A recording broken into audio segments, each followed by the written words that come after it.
Дэвид уже 2 года изучает японский язык. Сейчас он сидит за стойкой в японском ресторанчике и разговаривает с официанткой-японкой. 日本語が上手ですね。いいえ、まだまだです。日本人みたい。そうですか？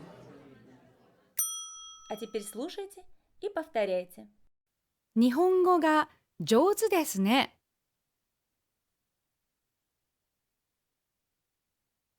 いいえ、まだまだです。日本人みたい。そうですか？